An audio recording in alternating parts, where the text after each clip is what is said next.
Hello and welcome to the Plot Twist Podcast, episode 24, I believe.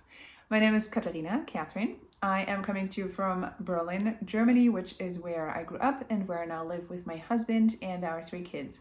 This is a slow fashion podcast focusing primarily and today also exclusively on knitting. Usually there is a little mending segment, but today I can only talk to you about my knitting works in progress and show you the progress that I've been making and share my thoughts on those projects and other things in life. And that's what I'm here for today. You can find me on Instagram, on Ravelry. You can join our Ravelry group. You can send me an email, and all those places and the email address are all linked down below this video for you in the description box. So please go there and check the various pages or addresses out, and also like the patterns that I talk about and whatever it is that I talk about here that you might want to check up on. Is that how you say that? That you might want to follow up on? You know what I mean? Then you can try and find the info down in the description box. Okay, let's jump right in, shall we? I don't have any finished objects to show today, which I think, wasn't that the case last time as well? I don't know what's going on, but I've been working on only 2 projects, so I've been making progress on those. I think the thing is, the problem, if you will, not that it's a problem, but what's been holding me back from actually finishing the things that I'm working on, because I'm very close in both cases, is that we're in the middle of our move, and it's a big move. So we bought a house, so we're moving out of the city and into the countryside, and we have to pack up everything with the kids, which packing up your home is a challenge anyways, but I do a few boxes every day, and that's been going good. I'm not going to bore you with that because moving stuff isn't that, interesting or fun. My husband is very busy with renovating the new house. I'm very busy with packing up the old place. And I can't believe how fast time goes by. We only have a few weeks left in Berlin, which is crazy.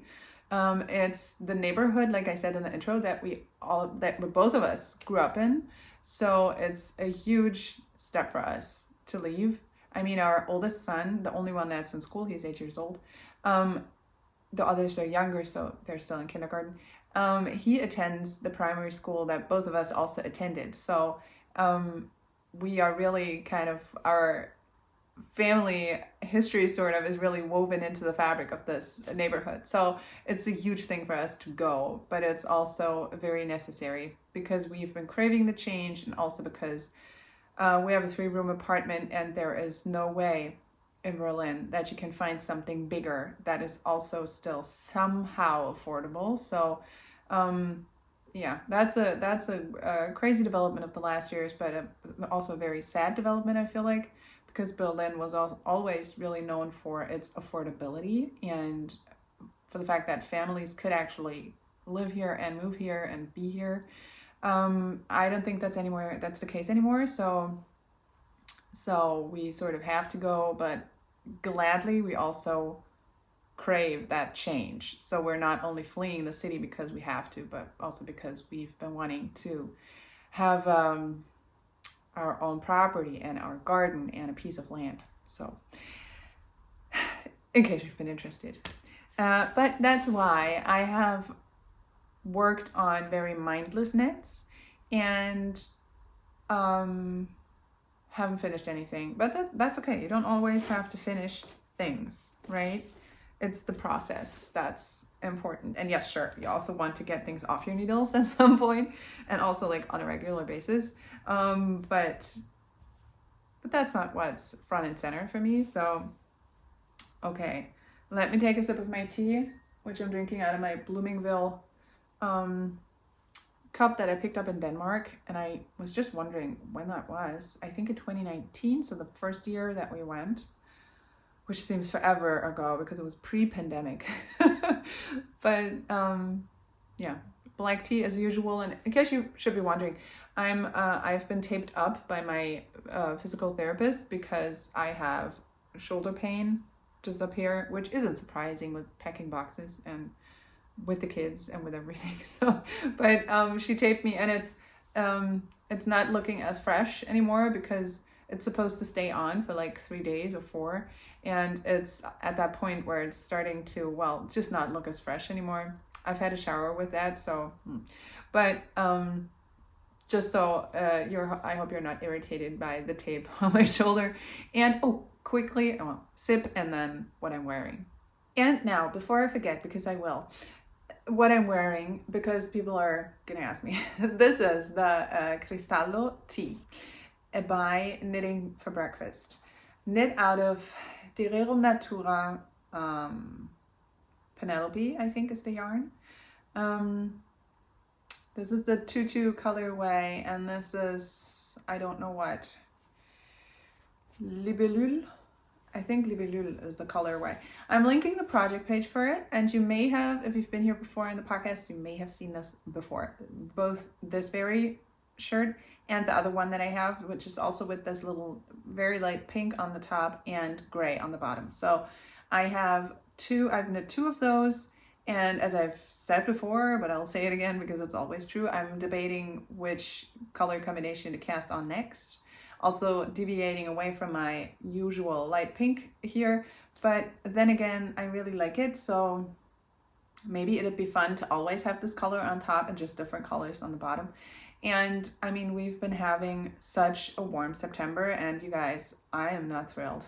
I'm not amused at all. It's my favorite month of the year. It's my birthday month too, but my birthday is still coming up at the end of the month, and it's always that crisper weather in combination with like all the maroons and everything. So with just, I mean, the change in the season that is so palpable in September, that's what makes it so special. And I feel like I'm totally being robbed of this time, you know. And once it comes in October, it's just sadly not going to be the same because it's going to be October, you know, and not September. So you only get September once, and you only get the maroons once, if that's what they're called. But I think, now what are they called? Maroons are the ones you can eat, right? Castagna. Goodness, what is that? Chestnut? I don't know. I'm very bad with like botanical things in foreign languages. I don't know. Anyway, so the thing will be over once October hits. It will not be the same. And it's been crazy warm in here, like really warm summer temperatures. And now it's in the process of cooling down, but not enough, you guys. It's still really like too summery around here. But what I want to say, what I was building up to with that whole thing is that the time comes for this shirt now again. I mean, over summer I could wear it because we've had a comparatively cold summer, thankfully. But when it's really hot, there is just no chance with this. Even if this is not pure wool, but there's other things in there. I think silk and maybe also a little bit of linen. I don't know. It doesn't feel linen-y at all. Anyway, so now it's cooled down enough for me to wear the shirt sometimes. And it's the first thing that I wear, which is why I think you will have seen this, one of the 2 iterations that I've knit most frequently on the podcast because I love wearing them. And well, yeah, that's my Cristallo tea. I'm linking everything for you. The yarn is a delight, like everything from that brand, Rerum Natura, that I've ever knit with, which isn't to say much, but it's been 2 other yarns. Yeah, Gilead and Ulisse, or whatever it's called. And it's beautiful. It's next to skin, super soft, but non-super wash. It's amazing. It is totally amazing. I would knit this shirt with this yarn 500 more times because those 2 are meant to be together, and it's perfect. It's perfect. It's been such a joy to both knit and wear, you know. Huge recommendation.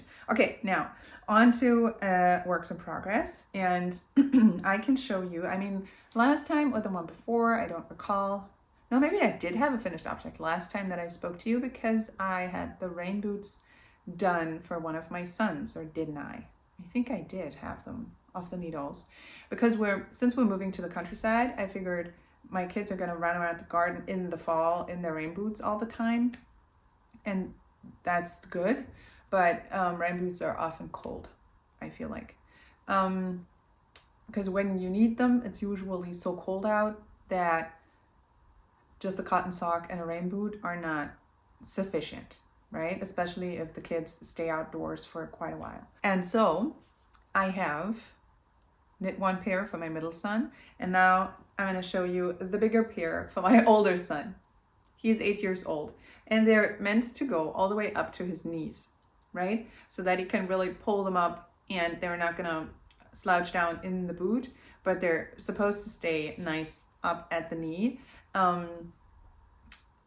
So that, well, they don't only have something on their feet that's warm enough for the boots, but also like on their legs.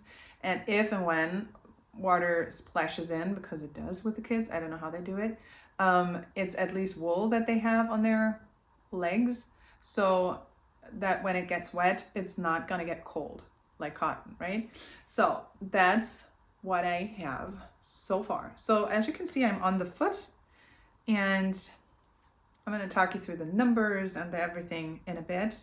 I'm just going to show you, or try and show you, the progress here on the foot. See, that's how far I am, and that's the entire leg. There you go.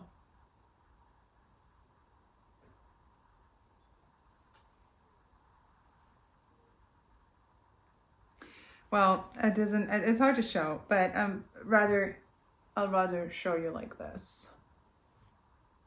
How do you do that? I don't know.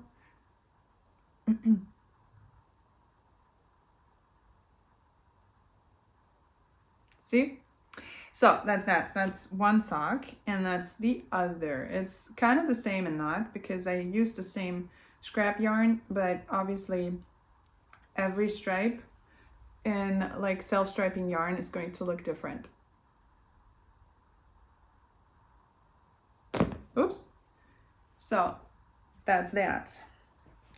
They're both equally advanced.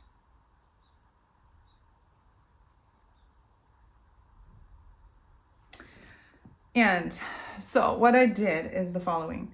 I cast on with my scrap yarn that you will have seen a bunch, and that finally is getting, all used up. Almost. I'm not there quite yet, but so I cast on with a, what's it called? Italian cast on. So maybe you can see that, which makes it a 1x1 rib. And I think I went for it for 14 stitches, rounds. And I cast on 64 stitches. And then I started just like with what I explained last time for the other pair.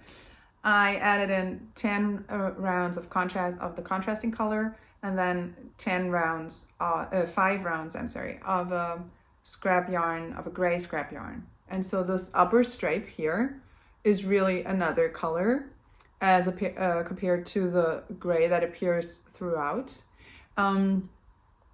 Just because I had that left over, and I thought it does not matter. I want to use those tiny bits up. And it was just enough for the first stripe on each sock. Then I went with the gray, and last time, I remember now because I had those cast on up to like here. I just made a little bit of progress. And I said the gray, there is going to be leftover because that's plenty. Of course, by now, I've run out, okay? But then I went for the second contrasting color, then 10 rounds, 5 rounds, 10 rounds, 5 rounds, and all the way through the sock. And I always added in the same colors at the same time. Maybe you can tell, but since this is all self-striping or somehow variegated yarn, you can see that it's the same yarn ball, but it's not necessarily the same colors like here, right? So this is really different, but the same yarn. And yeah, that's what I did. And I did decrease down here. So about 2/3 of the way through the leg, I did decrease down to 60 stitches. Is that what I did? Yeah. I wanted to lose 4 stitches, and since I went with, after the 1x1, with a 3x1 rib for the leg, I decided to lose one entire set of 3x1. So knit 3, purl 1, and I decreased that down here. And it isn't especially pretty because I think I did it a little too rapidly because I decreased every round. I could have dragged this process on a little bit longer by inserting a knit row in between the decreases, but it doesn't matter. The thing is, it was supposed to be wider on top, just where it hits where the sock hits the knee, and then slim down a little bit so that it's only 60 stitches around the ankle and that little part of the leg just over the ankle, because, well, he wouldn't need that much room there. And then I decreased down again. And where did I do that? So I can show you. I don't think I really can show you because I have issues finding it myself. Well, yeah, I see where it's happening, but it's hard to see really. Well, at any rate, so after I knit the heel and then picked up for knitting in the round again, I decreased 2 stitches on one side because that was a good moment to decrease them because they were in the way sort of anyways, because I couldn't, with 30 stitches on each needle at that point, I could only split the 3x1 ribbing so that I would have 2 stitches left over on each needle, right? So that otherwise I would only have gotten to 28. And those 2 I decreased down just right after I picked up for knitting in the round again. So on the gusset, it's really almost invisible, which is why I can't really show you. No, it doesn't make any sense showing you, but I did do that. And with the gusset decreases, I just kept going until I had also not 30 on the needle, but 28. So that I ended up with 2 sets of 28, so 56 stitches, which is 8 stitches less than I started with. So 64, 60, 56, because that's enough for his foot, right? For the heel, and I went with my usual slip stitch, hold on, there you go. Heel flap and gusset. So I did the heel flap and gusset as per usual. I just didn't, I would for a sock my size, knit 13 slip stitches, so 26 rows in this case.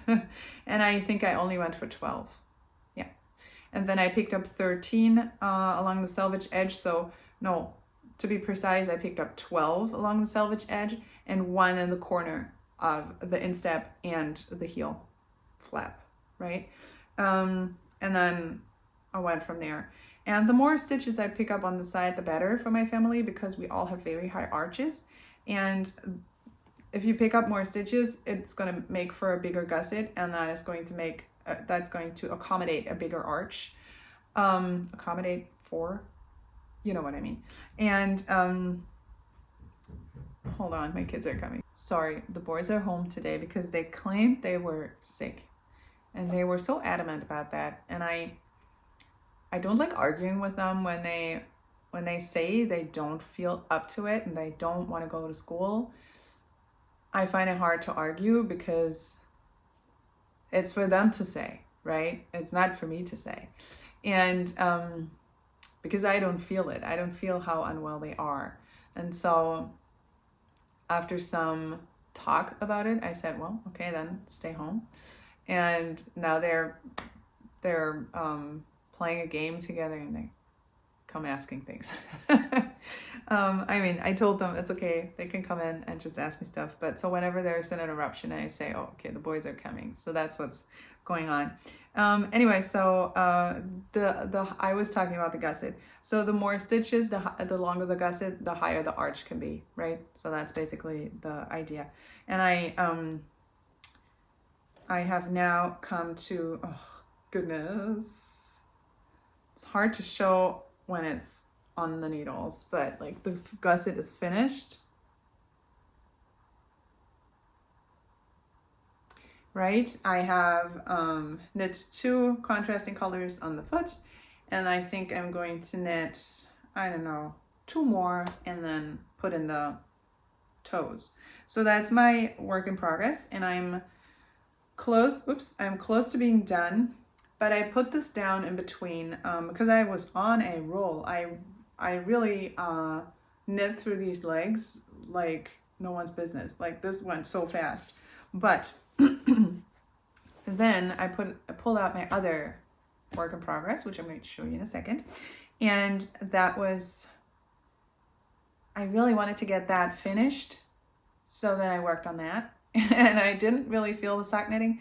Yesterday night I picked this up again, and I wanted to say, since I ran out of the dark gray last night, and my mother-in-law could help me out with another gray sock yarn, I thought it was a better match, but it's so much lighter, but it doesn't matter. So she gave me another sock yarn that's gray that I put in here. That's going to be the gray stripe from now on.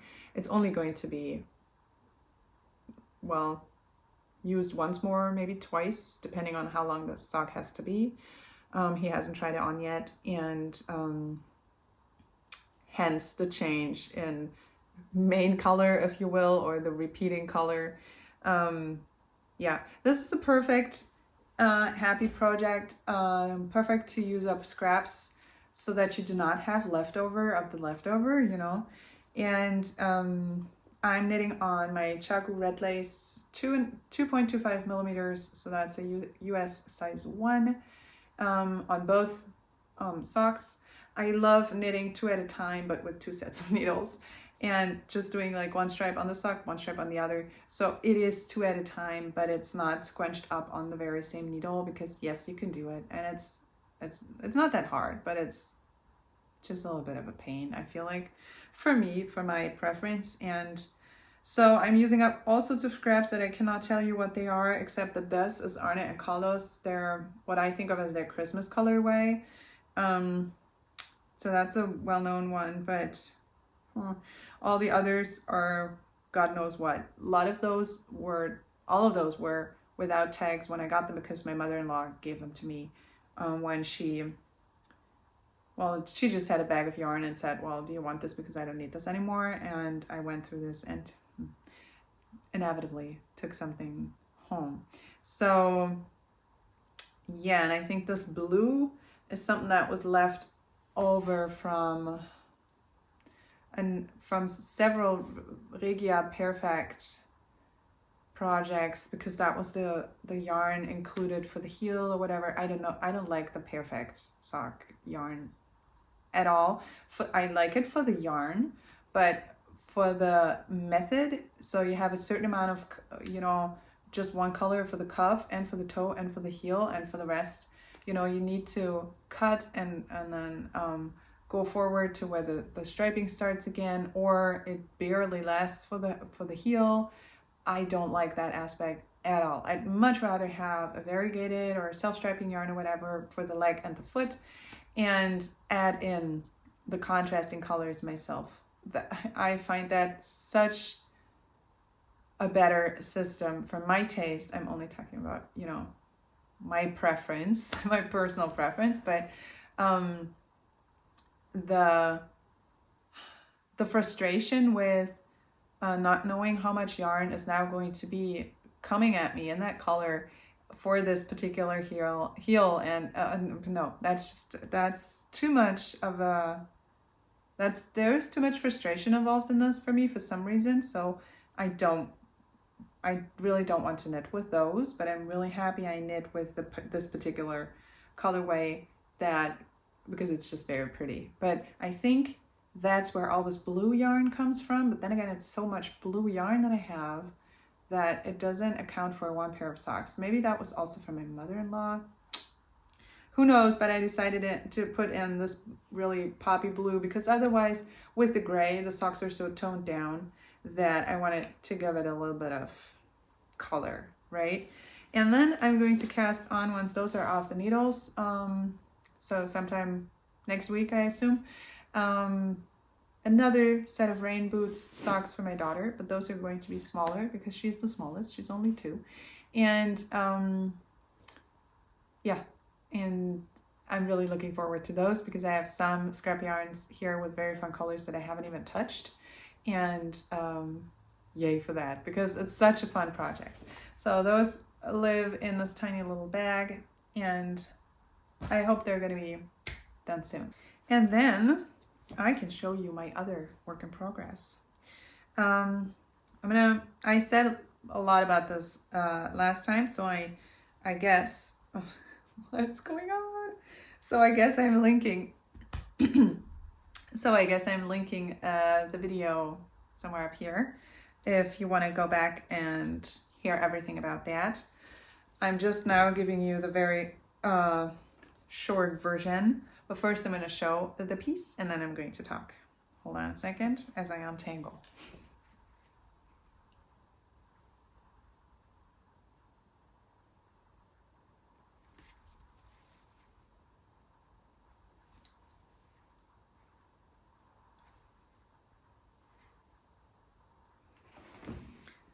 Isn't that so fun? Oh, just to feel the weight and the fluff of this yarn now. Oh man. Of the fabric, I should say. Beautiful. Can it please get colder? Because I want to wear sweaters and I want to bundle up. I don't like to shed the layers when spring comes, even though spring is such a joy every day, but I don't like that I have to like shed the layers and not wear a scarf anymore, or a shawl, not wear a sweater anymore. That is such a hard process for me every year. And then when it comes time to bundle up again, I'm there in a second, I have my shawls ready before you know it. Just right after Easter, I'm ready for the next season, sort of. So this is really my moment, and it's taking too long. So I want to wear a jacket, and I want to wear a shawl, for crying out loud, and I want to wear a sweater. And you can see this is going to be very oversized, right? And not by choice. This was, I don't know, this is a long whip and I'm going to keep it short, like I said, but this has been on my needle for quite some time. And for some reason, this is way too big because this is a size small. So that would usually be too small for me. I usually don't go for a size small. I did for this because I didn't want it to be as oversized as she wears it. And then I ended up with a piece that's way bigger than what Andrea Maury said it wears. But since this has been a different project before, which I ripped back entirely, I decided to not go back and not try to forever fix one piece, but rather finish it and see whether I'm actually going to wear it. And if I don't, then give it to someone else and try again with this for myself, but not rip back 5,000 times with the same 5 balls of yarn. I had to buy a 6th because those 5 weren't even enough. But yeah, I just decided, and I'm talking all about that in the last video, so that it's going to be up here someplace. But yeah, I picked this back up. I took it out of hibernation. It's been laying around for quite a while, I have to say, for maybe even a year, I don't know, because I came to realize when I finished the body because it was so scrunched up on the needles that it was going to be way too big. And then I didn't like that look. But then again, how can you tell? I wasn't sure enough to pull back, but also I wasn't confident enough to knit on. And now I've made a decision. I'm knitting on, and that's that. So, and I decided to go for the sleeves. And for some reason, I always knit the left sleeve first. For me, the left sleeve comes first. I don't know why, but I started knitting the sleeve because I'd really just I still had the scrap yarn in. And now this is hard to see, but the armhole is pretty deep down. Do you see that? So this is where it could be. And this is where it is. So this will land something like this. So the arm is almost there. I am very pleased that I did not seem to have to buy yet another skein of yarn. There is a change in dye lot, and I challenge you to tell me where it is. Because honestly, I don't think you can really tell. You can tell that this has been already washed and the sleeve hasn't. And then there is also a difference in texture, I think, because this has been ripped back before. So this has been a huge big shawl. It's been washed, laid flat to dry. So there has been this moment of the fibers, connecting together. It's through the wash. And then I've ripped it out because I never wore it. And again, last week's episode. But this little sleeve has been knit with the new skein that I had to buy extra. And also I had done that. This has also been lying around for about a year or whatever. So the line would be just right here. And yes, you can see a slight change in colors, but I really don't care. And I think when I hold it up to here, you can hardly tell. And once this has been washed again together, this will also bloom a little bit. It will likely stretch a tiny little bit. So because when garter gets wet, it will relax down lengthwise, I feel, and not be as, scrunched together, but just relax a little bit and spread a little further down. And that will make it look a little more even because this process has already happened for this piece of the garment, but not for the sleeve. And then, well, this is what the pattern calls for, is a straight sleeve, a rapid decrease. Can you even see that? Holding it up so that I can see it, but that's sort of not the point of all of this. So here you go, right? So you can see even how it puckers because it's such a rapid decrease just right here. And I've made it a little bit steeper. I went I decreased down more stitches than she tells you to. I think I decreased down a third of the stitches, and for my size that wouldn't have been the case. But I did it because I really wanted for the rest to be quite snug, which it probably would have been anyways. Also, I'm playing yarn chicken a little bit, so I also played into it. But so now this is the rest of the sleeve. So this is the look of the pattern, that it decreases down pretty rapidly in one round, and then you have a very tight sleeve, which now it looks a little weird maybe, but once it's done, I like the look that she wears. Then again, this is going to be very different to begin with, but since this is such an oversized piece, to have something that gives it a little structure and just breaks the oversizedness of the thing might look fun. And I'm just going for it now because I don't think there is any point in ruminating forever. In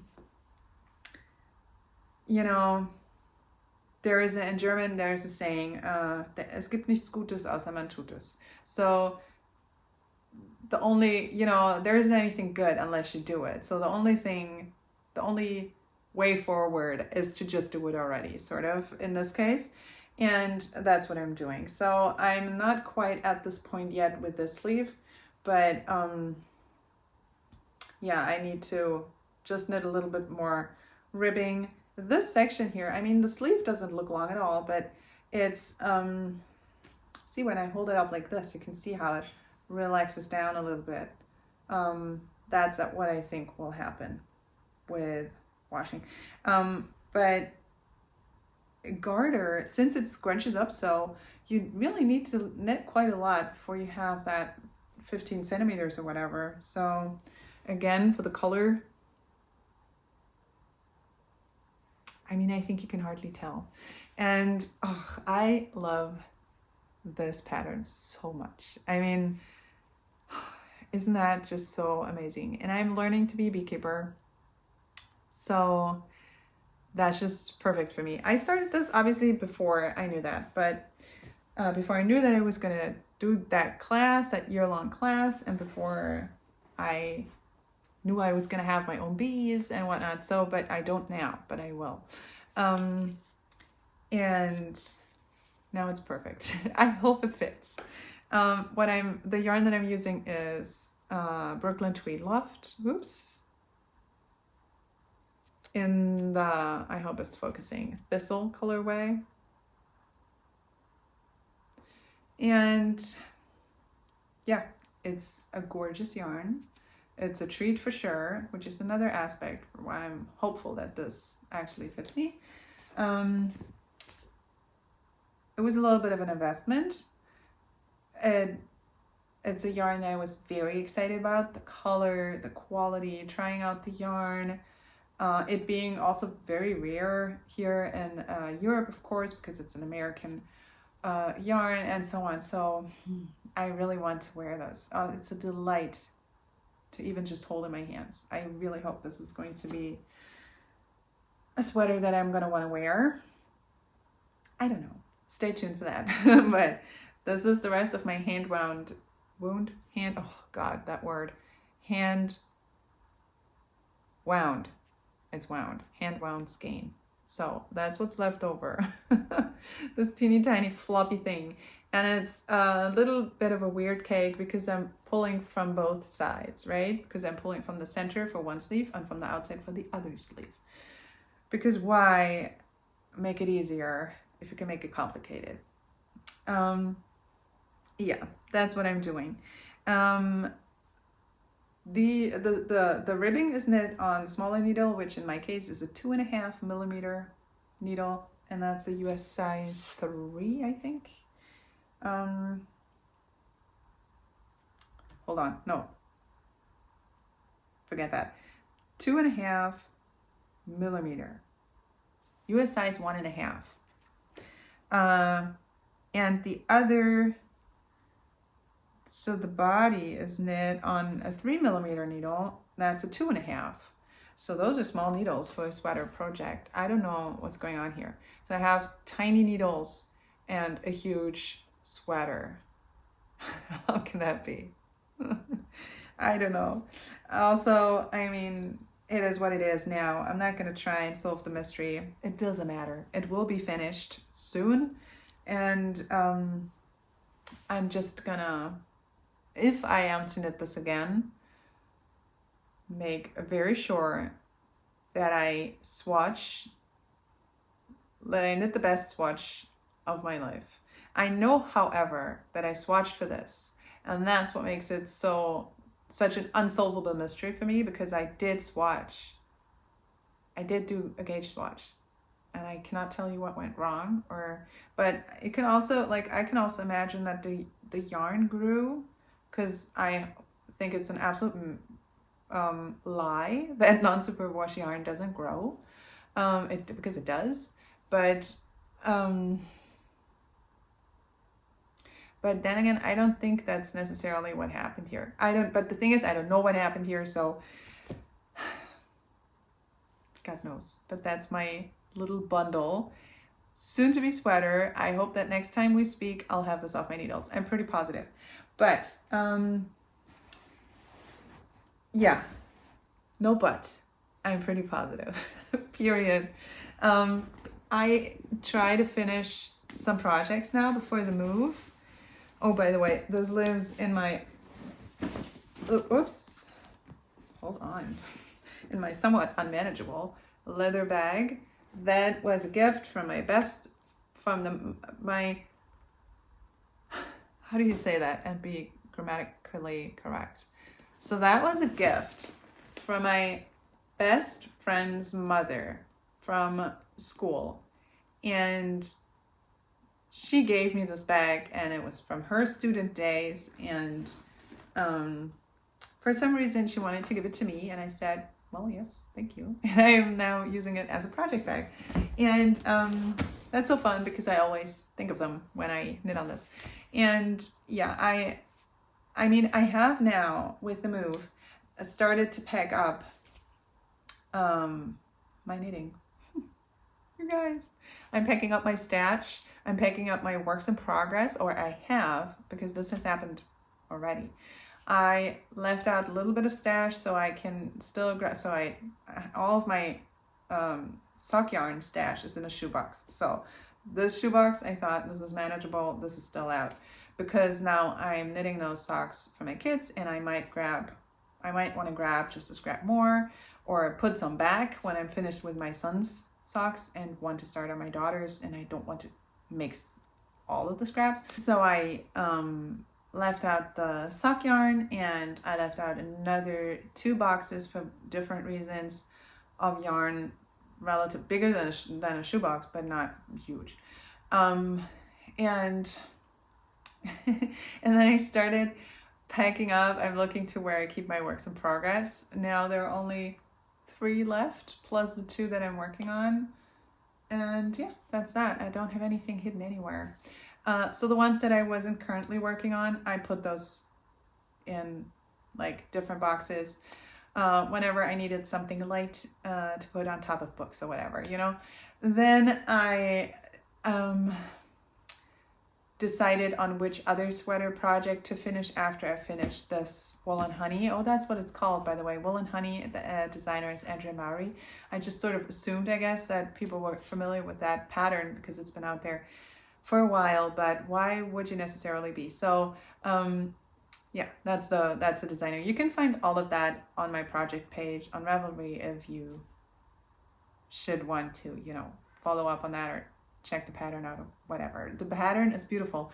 I think it's nothing to do with the pattern that I'm having these issues with the size. So I would absolutely recommend the pattern, and other people do not seem to have had that problem. Or if you've had that very problem with that very sweater, do tell me. Oh man, those kids. Now I had to run and help them with something. I mean, oh man. I think I was talking about how I'm packing up my works in progress. Yes, I was. And so I started packing those that I knew I wasn't for sure, you know, going to finish now or even touch. The yarns that I knew I was now going to cast on, and so on and so forth. And then I decreased down, you know, through the works in progress that were sort of more the ones that I could grab for. And now I have decided on the sweater that I'm going to work on next, with the aims of, you know, finishing it for winter, for Christmas season. So that should start for me, Christmas season starts in October, so it's not going to be ready for then, but I just want to, well, pick it up and then also like work through it and finish it.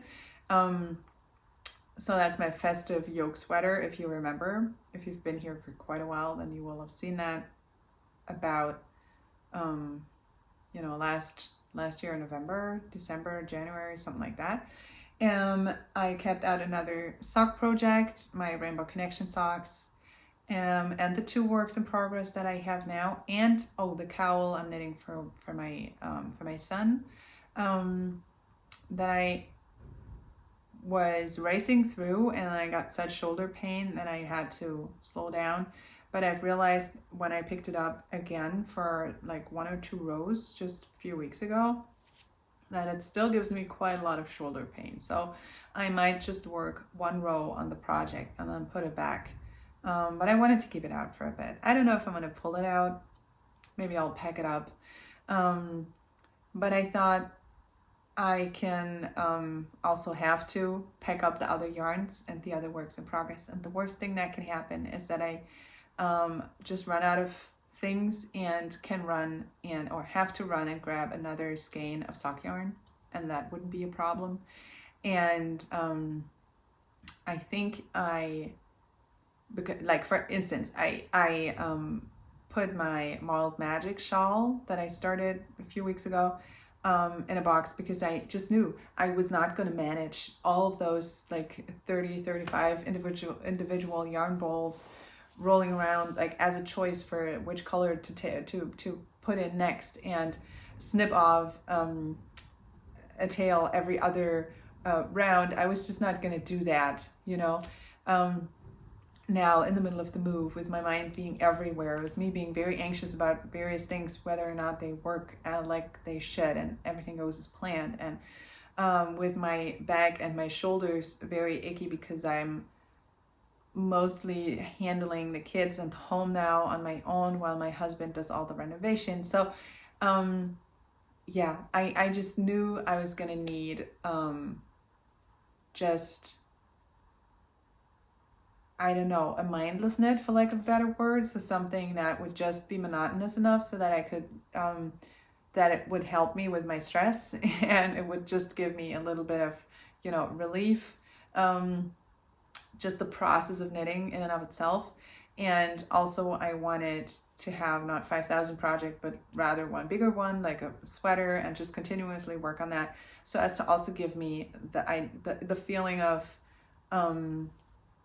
accomplishment. I'm working on something and I'm getting somewhere. It's not like I'm totally scatterbrained and I'm squeezing in 3 rows in every project, and so in the end they all look exactly the same because it feels like I've done nothing on them.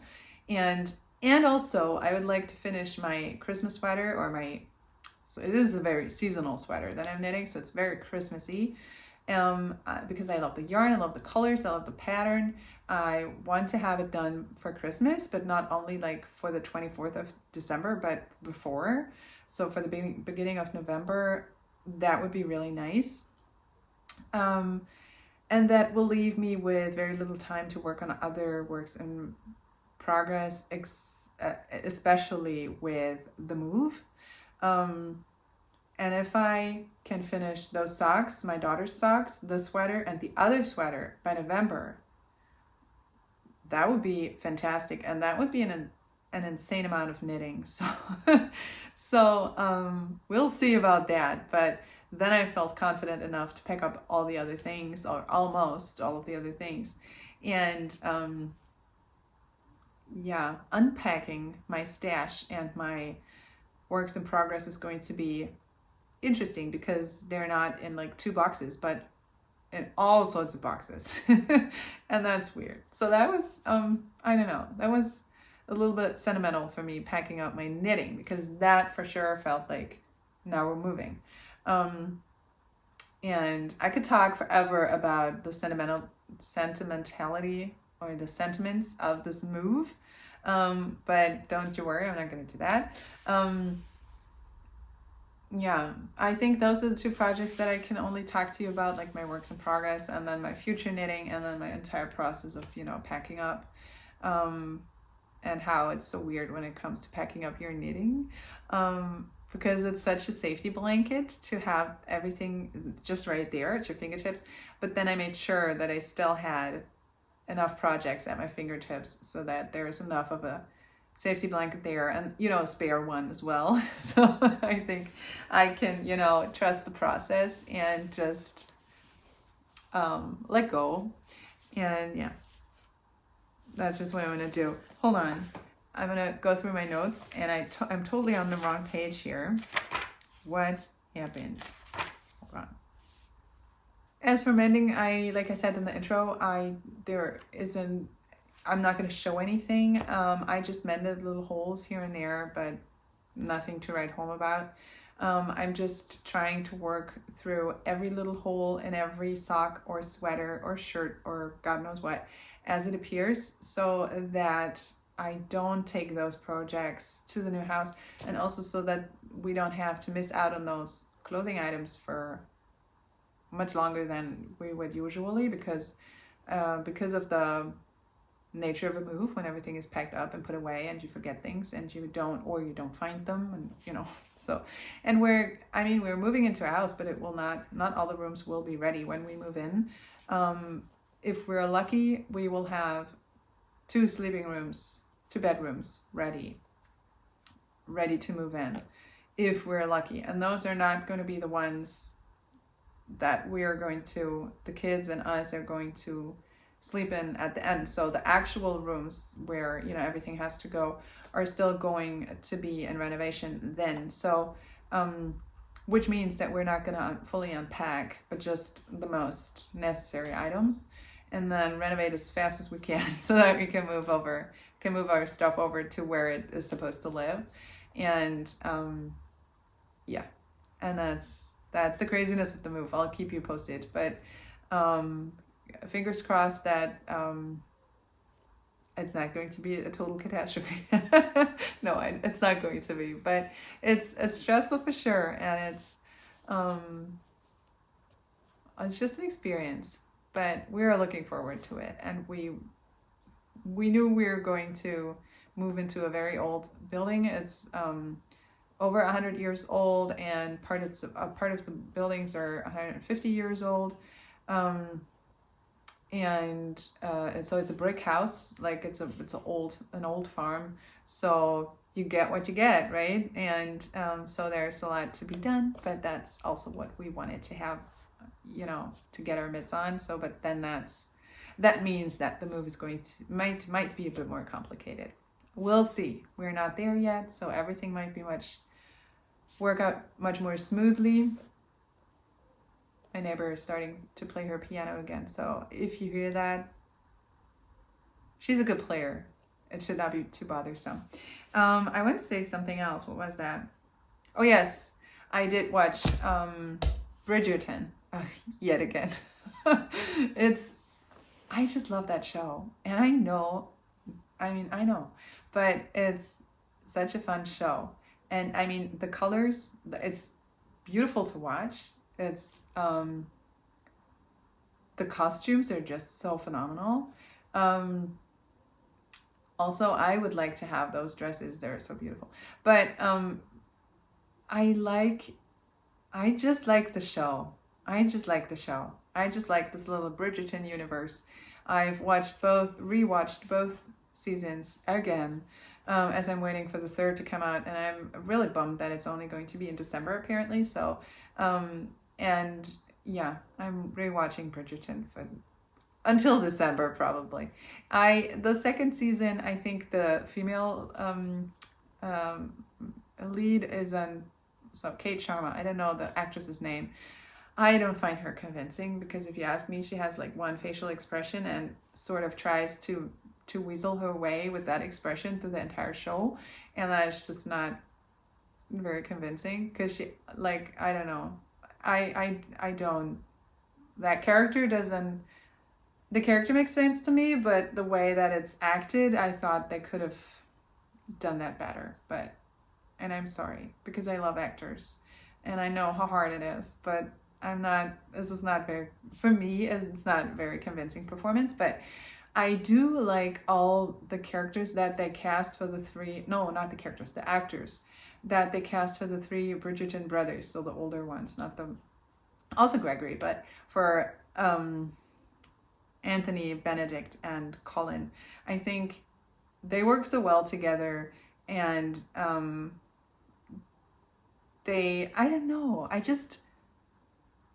they're so different. They make these characters so different, and yet they are plausible as a family. They look very different, but yet you buy that it's supposed to be brothers. And they have something very unique to each one of them. So in that respect, the cast is amazing, I feel like. So I don't know. Those are I'm a little bit of an acting geek sometimes when it comes to that. So I don't know, just don't listen to me. But I feel like the Bridgerton brothers are a very good match and very fun. I like all of them. They're very fun. Anthony isn't fun, but he is, in his way, he's also a funny character. And I mean, I find Benedict pretty entertaining, but I'm waiting for the season where he gets to be the lead because I don't quite know what's going to go on with him, you know, where he's going to end up. And then my favorite is for sure Colin, because he's, I don't know, he's just so endearing, and he's so, I don't know, so naive, and just the youngest of them. And like, I don't know, he has something so loyal to him that I find just so, like, I don't know, very endearing. Like he really has something very boyish about him, but in a nice way. So I don't know. I'm looking forward to the next season, as maybe you can tell, and that's, I think, going to be Colin's season. That's at least what I read, and so that's going to be super interesting. And I'm, you know, on the edge of my seat for the next season, so I can't wait. And with that, I'm gonna, you know, wrap up the episode, and yeah, I'm gonna thank you. I want to thank you for tuning in again, and hanging out with me, or allowing me to hang out with you, and thank you for listening to my rambles, and for sharing, for letting me share my projects with you. Let me know what you're working on, or how it is that you're transitioning in whichever season is coming your way, depending on where you live now. Because with the change of season, you pick up different projects, right? So for my knitting, I'm sorry, for my knitting game at any rate, that's always a huge factor. So if you feel like it, do let me know what you're working on, or what you're now putting down and picking up. And happy knitting. I hope to talk to you soon, and be back in about 2 weeks time. Thank you so much for checking out this video. If you're still here, and if you've enjoyed it, feel free to like and subscribe below, and come back another time. And I'm now going to sign off, so take care, happy knitting, and I'll see you soon. Bye.